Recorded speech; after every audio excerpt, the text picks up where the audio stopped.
అందరికీ నమస్తే. సావు అనేది మనకు తెలవకుంటనే వచ్చిపోయింది అనుకో, జంజాటు పోద్ది. నిజంగా మనం సచిన సంగతి మనకే తెలవకుంటుంటే దాని పెద్ద పట్టించుకోం. కానీ మనం చచ్చిపోతున్నాం అన్న సంగతి తెలుస్తూ మన చేతిలో ఉన్న మన చిన్న పిల్లలు కూడా ఇప్పుడే చచ్చిపోతారని తెలిస్తే అది ఎంత బాధాకరమైన విషయం చెప్పుని. నిజంగా కూడా పగోని కూడా జరగవద్దు గిసోని ముచ్చట. ఎందుకు చెప్తున్నా ఈ సాగు బతుకుల ముచ్చట అంటే, ఒకసారికి ఆడియో వస్తుంది, ఆడియో వినే ప్రయత్నం చేయరు. విన్నాక మీకే అర్థమవుతుంది, తర్వాత నేను చెప్పే ప్రయత్నం చేస్తా.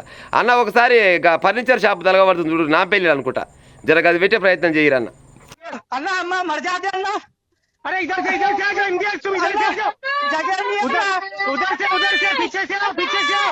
नहीं है, जगह नहीं है ना, दरवाजा बंद है. हम लोग हवा में मर गए थे ना. अरे नीचे से पीछे से कौन है? नीचे से नहीं है, नीचे से. अरे कौन सा दरवाजा बंद है? पीछे से यादी का दरवाजा ना.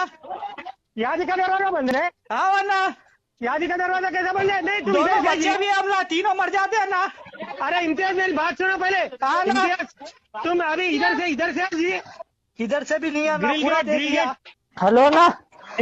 हाँ ना.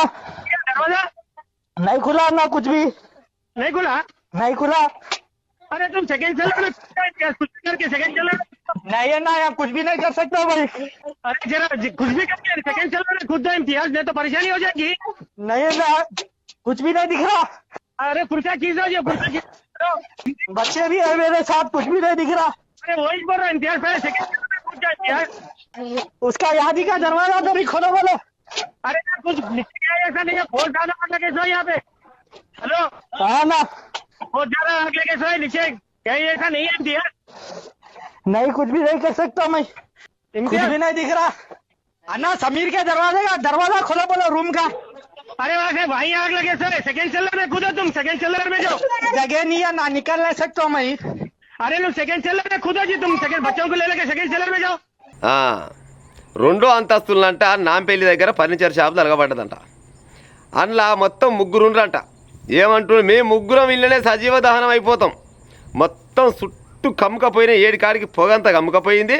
మేము బయటికి వెళ్తేందుకు జాగలేదని లోపల ఉన్న ఆయన ఫోన్లో మాట్లాడుతుంటే, బయట ఉన్న ఆయన నుండి ఎట్లా చేసి మా అమ్మగారిని బయటపడే ఉపాయం చేయరా, వెనకకెళ్ళి రారి ముందరికెళ్ళి రారంటే అన్ని దర్వాజాలు బంద్ అయినాయి.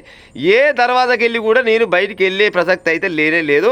నేనే కాదు, నాతో పాటుగా చిన్న పిల్లలు కూడా ఉన్నారు. పిల్లలు కూడా చచ్చిపోయే కాలం ఉంది. మా అమ్మ కానీ మీకు చేతులెత్తి మొక్కుతున్నా, జర నన్ను కాపాడురి అని అంటుండు. అయినా కానీ కాపాడుతుంది. ఎట్టపోతారు అందులోకి పోతోళ్ళు మాత్రం.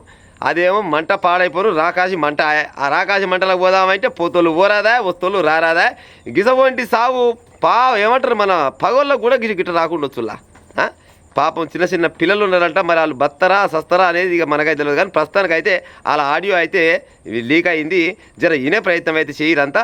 పాపం వాళ్ళంతా బతకాలని నా తరఫున నేనైతే కోరుకుంటున్నా. మీ తరఫున మీరు కూడా కోరుకునే ఉపాయం చేయరు ఉంటా మరిగా.